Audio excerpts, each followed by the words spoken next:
Hello students, যোৱাবাৰ ভিডিঅ'ত মই জীৱৰ বিচিত্ৰতা ক্লাসিফিকেশন অফ অৰ্গানিজমৰ বিভিন্ন কথা কৈছিলো কেনেকৈ ক্লাসিফিকেশন কৰা হয় জীৱৰ কেনেকৈ শ্ৰেণী বিভাজন কৰা হয় আৰু শ্ৰেণী বিভাজনৰ গুৰুত্ব কি আকৌ এবাৰ মই সেই পইণ্টখিনি কৈ দিছো একচুয়ালি শ্ৰেণী বিভাজন কৰা উদ্দেশ্যটো হৈছে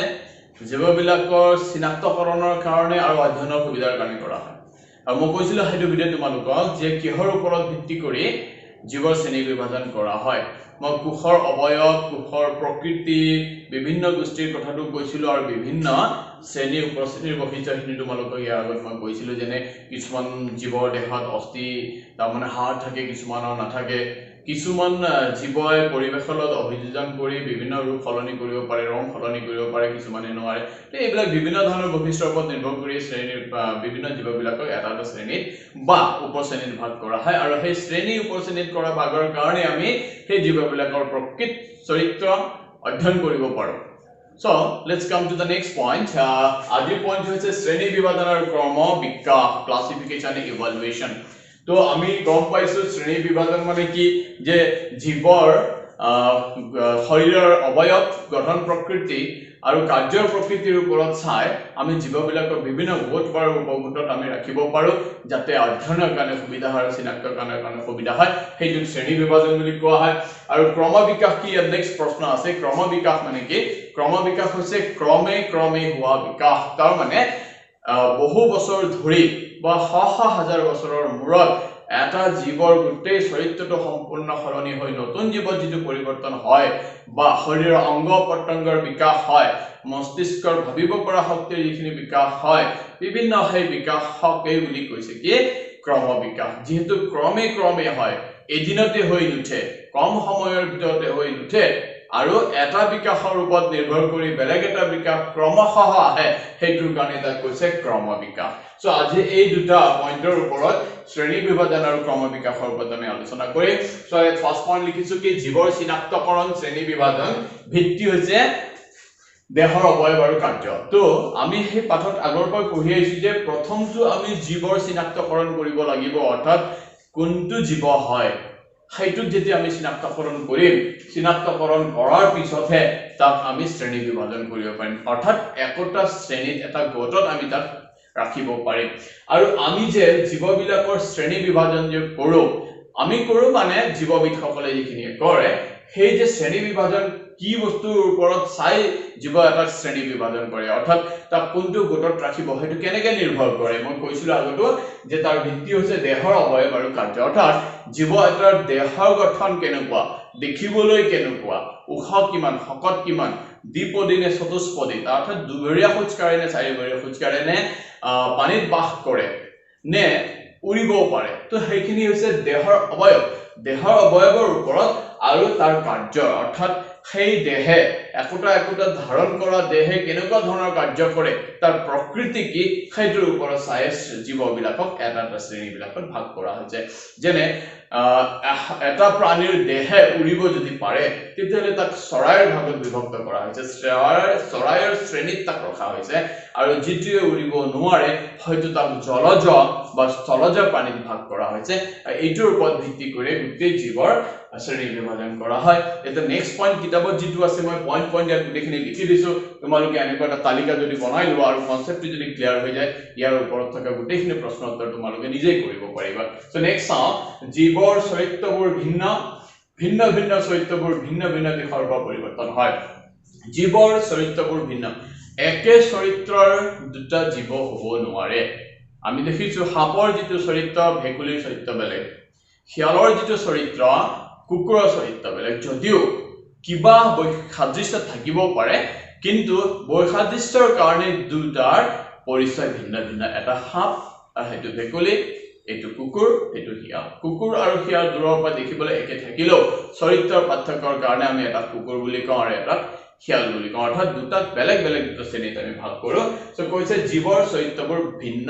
সকলো জীৱই বেলেগ চৰিত্ৰ বহন কৰি এই পৃথিৱীত নিজক অভিযোজন কৰি জীয়াই থাকে আৰু ভিন্ন চৰিত্ৰবোৰ ভিন্ন দিশৰ পৰা পৰিৱৰ্তন হয় আৰু জীৱৰ যে সেই ভিন্ন চৰিত্ৰবোৰ যে আছে সেই চৰিত্ৰবোৰ পৰিৱৰ্তনৰ সময়ছোৱাত ভিন্ন ভিন্ন দিশৰ পৰা সেইবিলাক পৰিৱৰ্তন আহে এতিয়া কোনোবা এটা জীৱই যদি পানীত যদি বাস কৰে তো পানীত বাস কৰিব পৰাকে সি নিজকে যেনেকে যোগ্য কৰি তুলিব লাগিব সেইটো দিশৰ পৰা তাৰ কিছুমান চৰিত্ৰ সলনি হৈ যায় আৰু পাহাৰত বাস কৰিব লগা জীৱটোৱে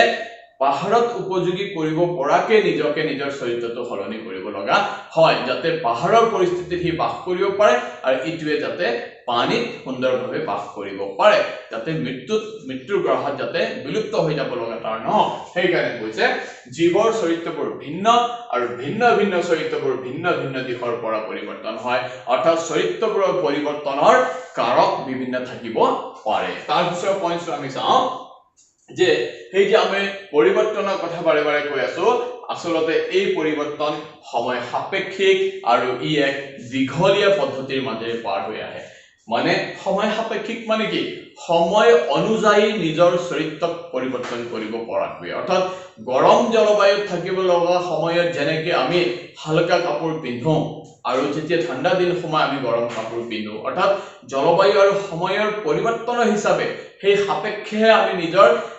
কাপোৰ পিন্ধাৰ পদ্ধতি খোৱা বোৱাৰ পদ্ধতি আমি সলনি কৰি লওঁ সেইকাৰণে কৈছে এই যিটো জীৱৰ যিটো পৰিৱৰ্তন সেইটো সময় সাপেক্ষিক কাৰণ পৰিবেশ সময় হিচাপে পৰিবেশৰ পৰিৱৰ্তন সময় হিচাপে জলবায়ুৰ পৰিৱৰ্তন হৈ থকাৰ কাৰণে সেই পৰিৱৰ্তিত পৰিবেশত নিজকে সাপেক্ষ কৰি জীয়াই থাকিবৰ কাৰণে কৰা চেষ্টাৰ কাৰণে পৰিৱৰ্তনৰ সময় সাপেক্ষিক আৰু যিটো পৰিৱৰ্তন আমি জীৱনৰ মাজত দেখা পাওঁ সেই পৰিৱৰ্তন কিন্তু নিশ্চয় 1 2 দিন বা 1 2 বছৰৰ কথা নহয় সেইটো হৈছে এটা হাজাৰ বা শ বছৰৰ পৰিৱৰ্তনৰ পিছতহে পৰিলক্ষিত হয় সেইকাৰণে কৈছে যে পৰিৱৰ্তন সময় সাপেক্ষিক আৰু দীঘলীয়া পদ্ধতি তাৰ মানে আজি এটা জীৱ যিটো ৰূপত আছে কালি ৰাতিপুৱা বা পৰহি বা 1 বছৰ পিছত আমি তাৰ ৰূপ সলনি হোৱাটো কিন্তু দেখা নাপাওঁ সেই পৰিৱৰ্তনৰ কাৰণে কিন্তু এটা দীঘলীয়া পৰিক্ৰমাৰ মাজেৰে ই পাৰ হৈ আহিব লাগে তে কৈছে জীৱদেহ নেক্সট পইণ্ট আমি চাওঁ জীৱদেহ এটা চৰিত্ৰৰ উদ্ভৱ পৰিৱৰ্তন হয় আকৌ নতুন চৰিত্ৰৰ উদ্ভাৱন হয় তাৰ মানে কোনোবা এটা জীৱৰ দেহত যদি আজিৰ পৰা 5000 বছৰ আগত এটা চৰিত্ৰ আমি দেখিছিলো তো সেই 5000 বছৰৰ পিছত তাৰ পৰিৱৰ্তন হৈ আহে সেই চৰিত্ৰৰ কিছু গুণ বা দোষ তাত সংযোজন হৈ সেই চৰিত্ৰৰ পৰিৱৰ্তন হয় আৰু নতুন চৰিত্ৰৰ উদ্ভাৱন হয় তাৰ মানে কোনো এটা জীৱৰ এটা চৰিত্ৰৰ উদ্ভাৱন আজিৰ পৰা হাজাৰ বছৰ আগত সেই হোৱা উদ্ভাৱনটো সময় সাপেক্ষে হি নিজক পৰিস্থিতিৰ লগত অভিযোজন কৰিবৰ কাৰণে হৈ থকা বাধ্যতাৰ কাৰণে সেই জীৱৰ মাজত পৰিৱৰ্তন আহে আৰু সেই পৰিৱৰ্তনত কি হয় তাৰ নতুন চৰিত্ৰৰ উদ্ভাৱন হয় তাৰ মানে আমি একদম সাধাৰণ উদাহৰণত আমাৰ ঘৰৰ কেঁচুৱাটোক যদি আমি চাওঁ সময় সাপেক্ষে নিজৰ মাজত কিমান ধৰণৰ পৰিৱৰ্তন আনে যিটো কেঁচুৱাই অনবৰতে কান্দিয়ে থাকে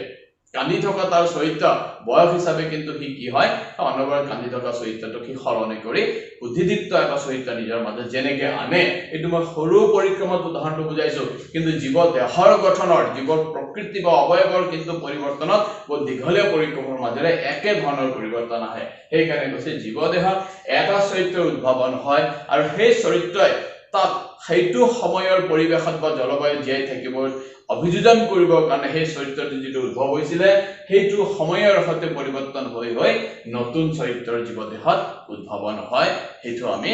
এটা সাধাৰণ ঘটনা আমি বুজিব পাৰো ভালকে আমি যদি চাওঁ আমাৰ গোটেই পৰিৱেশত যদি আমি চাওঁ আমি গম পাওঁ নিজৰ জীৱনৰ পৰা আমি গম পাওঁ অকমান আগতে কৈছিলো গৰম দিনত যিখিনি খাদ্য আমি খাওঁ ঠাণ্ডা দিনত আমাৰ খাদ্যৰ কিছু হ'লেও পৰিৱৰ্তন আহে কাৰণ আমাৰ সেই খাদ্য খোৱাৰ চৰিত্ৰৰ পৰিৱৰ্তন আহে কাৰণ সময় সাপেক্ষে আমি যদি পৰিৱৰ্তন নকৰো তেতিয়াহ'লে সেই খাদ্য আমি গ্ৰহণ কৰিলে বতৰৰ প্ৰতিকূলে যিটো খাদ্য হয় সেইটো খাদ্য যদি আমি গ্ৰহণ কৰো আমি বেমাৰত পৰিম আৰু সেই নৰিয়াত পৰি পিছত হয়তো আমি নিজৰ প্ৰাণ ত্যাগ কৰিব লগা হ'ব পাৰে তো সময় সাপেক্ষে নিজক ফিট কৰি ৰাখিবৰ কাৰণে অভিযোজন কৰিবৰ কাৰণে আমি যেনেকৈ নিজৰ খাদ্যাভ্যাস নিজৰ কাপোৰ কানি পিন্ধা ধৰণটো সলনি কৰো তেনেকৈ এই পৃথিৱীত জীয়াই বৰ্তি থাকিবৰ কাৰণে এটা জীৱই নিজৰ চৰিত্ৰত নিজৰ অৱয়ব আৰু কাৰ্যত বহুতো ধৰণৰ পৰিৱৰ্তন কৰিব লগা হয় এতিয়া নেক্সট পইণ্ট আমি চাওঁ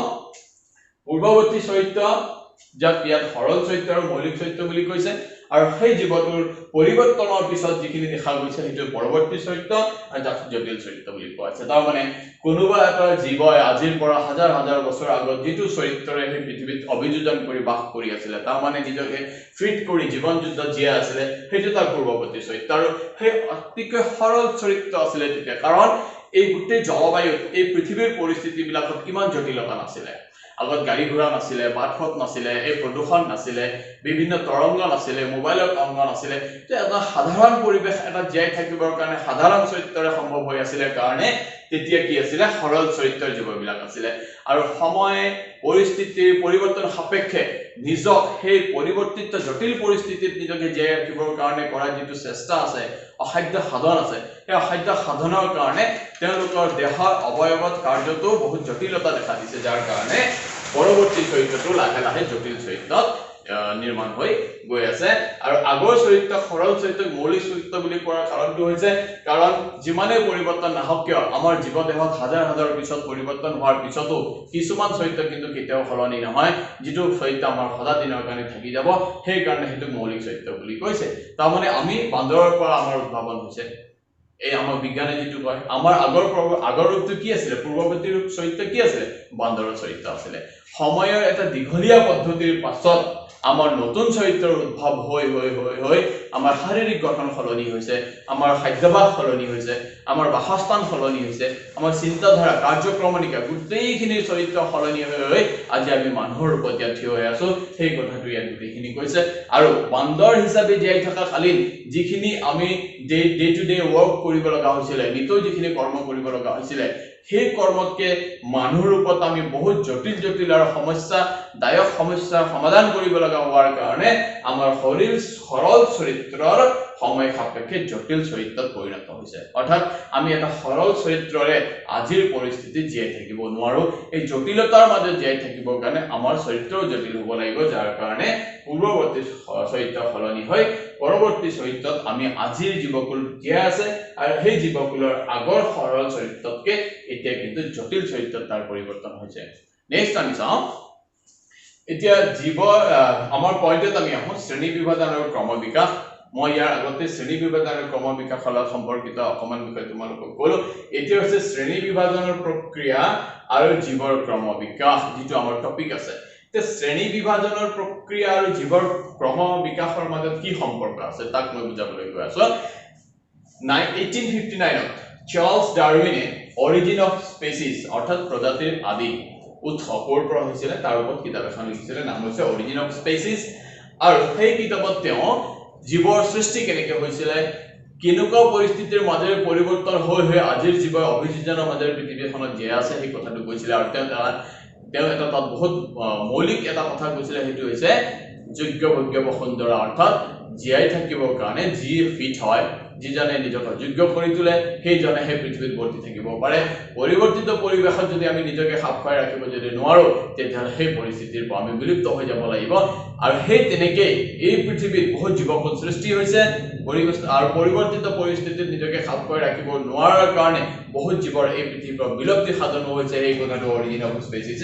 চাৰ্লছ ডাৰউইনে কৈছিলে আমি কাৰ্টুনত দেখো সিনেমাত দেখিছো জুৰাছিক পাৰ্ক বোলা সিনেমাত ডাইনোসৰৰ বিষয়ে কাহিনী শুনিছো হাজাৰ হাজাৰ লাখ লাখ কোটি বছৰ আগত প্ৰকাণ্ড কায় সেই ডাইনোসৰবিলাক য'তে ত'তে ঘূৰি ফুৰিছিল কিন্তু আজি তাৰিখত আমি এটাও ডাইনোসৰ নেদেখো ডাইনোসৰৰ প্ৰজাতিৰ কিছুমান প্ৰাণী আমি দেখো যেনে তেজবিয়া জেঠি সেইবিলাক হেটাকে প্ৰজাতিৰ যদিও ক্যাটাগৰাইজ কৰা হৈছে কিন্তু আমি সেই ডাইনোসৰ নেদেখো কিয় কাৰণ যেটো পৰিস্থিতি পৰিৱৰ্তন হ'ল জলবায়ুৰ যেটো পৰিৱৰ্তন হ'ল গোটেই বিশ্বকুলত যেটো পৰিৱৰ্তন হ'ল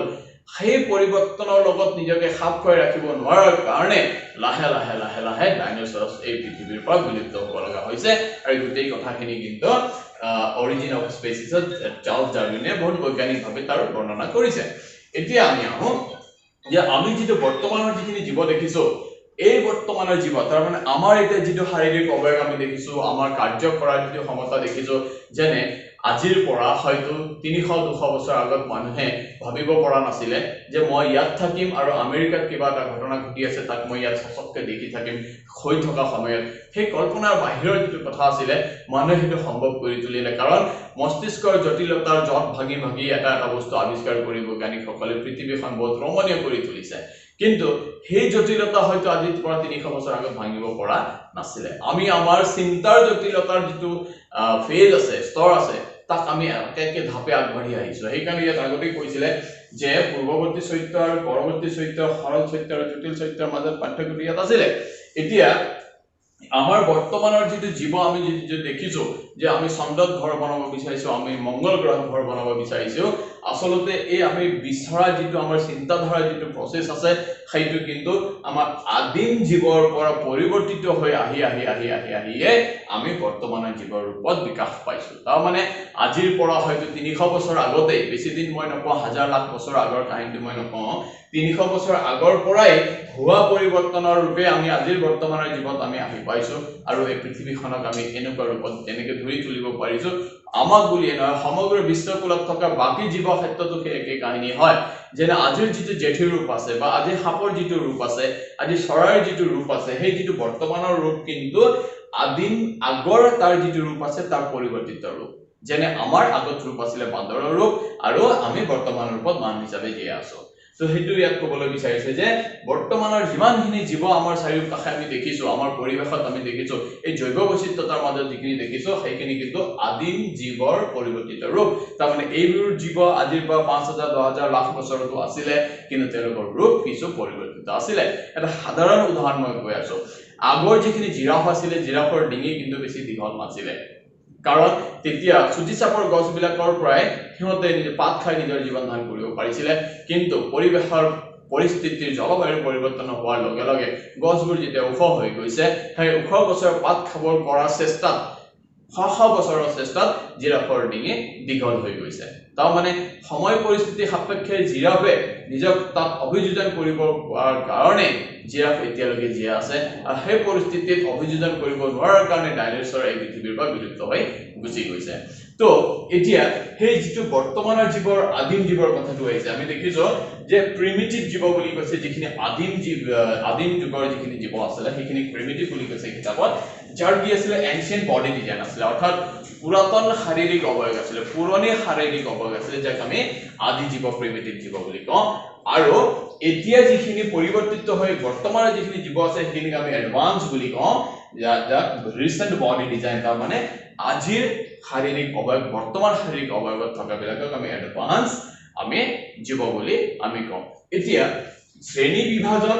জীৱৰ ক্ৰম বিকাশৰ ওপৰত নিৰ্ভৰ কৰি জীৱবিলাকক কিন্তু শ্ৰেণী বিভাজন কৰা হৈছে আৰু হেতু হৈছে প্ৰিমিটিভ আৰু এডভান্স তাৰ মানে আদিম যুগ আৰু বৰ্তমানৰ জীৱ তো এই যেটো টপিক আছে শ্ৰেণী বিভাজন আৰু ক্ৰম বিকাশ অৰ্থাৎ ক্ৰম বিকাশৰ ওপৰত নিৰ্ভৰ কৰিও জীৱবিলাকক শ্ৰেণী বিভাজন কৰাটো সম্ভৱ আৰু কৰিছে আৰু হেতু বিশেষকৈ দুটা ডাঙৰ বৃহৎ দুটা শাৰীত ভাগ কৰিছে হেতু হৈছে কি ক্ৰম বিকাশ হোৱাৰ আদিম চৰিত্ৰৰ যিখিনি জীৱ আছিল সেইখিনি প্ৰিমিটিভ যাৰ এনশিয়েন্ট বডি ডিজাইন পুৰাতন শাৰীৰিক অৱয়ব আছিল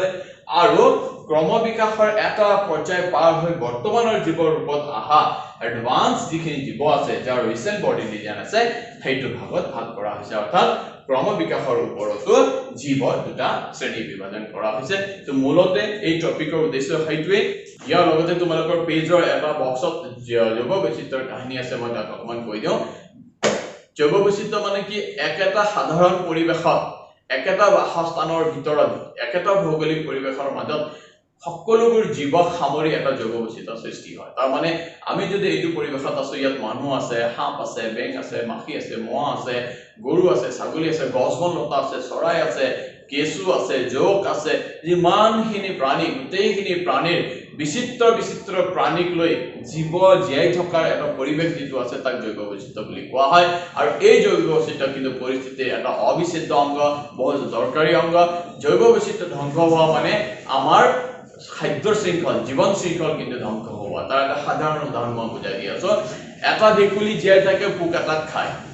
আৰু সেই ভেকুলী খাই জীয়াই থাকে সাপ এটাই আৰু সেই সাপ এটাক খাই জীয়াই থাকে হয়তো তাতকৈ ডাঙৰ সাপ বা ইগল বা চৰাই এটাই আৰু সেই চৰাইবিলাক যেতিয়া মৰি যায় তাক বেক্টেৰিয়া তাক খাই বেক্টেৰিয়া জীয়াই থাকে আৰু বেক্টেৰিয়াৰ প্ৰভাৱতে আমাৰ বিভিন্ন খাদ্য বস্তু আকৌ সৃষ্টি হয় যাক আমি খাই জীয়াই থাকোঁ এতিয়া যদি আমাৰ মাজত যদি এই বৈচিত্ৰতা যদি নাথাকে অৰ্থাৎ হাঁহ বেং ভেকুলী গোটেই যদি নাথাকে তেতিয়া এই শৃংখলাটো কৰবাত বাধা পৰিব শৃংখলা বাধা হোৱা মানে আল্টিমেটলি আমাৰ জৈৱ বৈচিত্ৰ্যৰ একেবাৰে টপত থকা জীৱ প্ৰাণী আমি মানুহৰ কিন্তু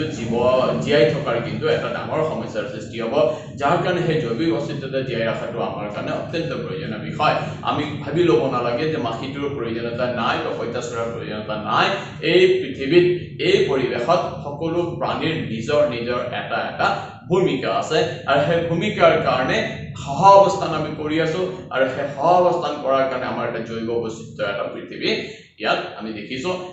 বৈজ্ঞানিকসকলে কৰা অধ্যয়নৰ মতে আমাৰ গোটেই পৃথিৱীত প্ৰায় 10 নিযুত বৈচিত্ৰ্যময় প্ৰাণী আছে আমাৰ পৰিৱেশত আমি হয়তো 20-25টা বিভিন্ন ধৰণৰ প্ৰাণী দেখিছো কিন্তু সমগ্ৰ এই বিশ্বত সমগ্ৰ পৃথিৱীত প্ৰায় 10 নিযুত ধৰণৰ বিভিন্ন ধৰণৰ প্ৰাণী আছে আৰু সমূহ প্ৰাণীয়ে একেলগে ইটোৱে সিটোৰ পৰা ওপৰত থকা নিৰ্ভৰশীলতাৰ কাৰণে কিন্তু জীয়াই আছে তাৰ পৰা আমি অনুমান কৰিব পাৰো এই পৃথিৱীৰ জৈৱ বৈচিত্ৰ্যতা কিমান বেছি প্ৰয়োজনীয় বিষয় এতিয়া আমি এই যে জৈৱ বৈচিত্ৰ্য আছে এই জৈৱ বৈচিত্ৰ্যৰ কাৰকবিলাক কোন হয় এই জৈৱ বৈচিত্ৰ্যৰ ওপৰত কৰা প্ৰভাৱ কোনে কৰে জলবায়ুৱে কৰে বায়ুৱে কৰে পানীয়ে কৰে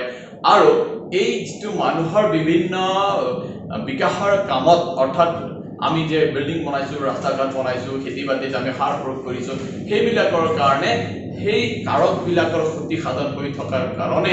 আমাৰ জৈৱ বৈচিত্ৰ্য কিন্তু লাহে ধ্বংস হ'বলৈ ওলাব গৈ আছে যেনে কেঁচু নাথাকিলে খেতি ভাল নহয় আৰু যেটো মাটিত কেঁচু বেছিকৈ থাকে তাৰ উৰ্বৰা শক্তি বহুত থাকে সাৰ খুব কম প্ৰয়োগ কৰিলেও হৈ যায় কিন্তু আমি অত্যধিক আমাৰ যেটো ৰাসায়নিক সাৰ ব্যৱহাৰ কৰাৰ কাৰণে মাটিত থকা সৰু পোক-পৰুৱা কীট পতংগ যিবিলাকে মাটি সাৰুৱা কৰাত যোগদান দিছিলে সেইবিলাকৰ মৃত্যু ঘটাৰ কাৰণে আমি প্ৰত্যেক বছৰে যিমান সাৰ দিছিলো তাতকৈ বেছি সাৰ মাটিত দিলেহে আমাৰ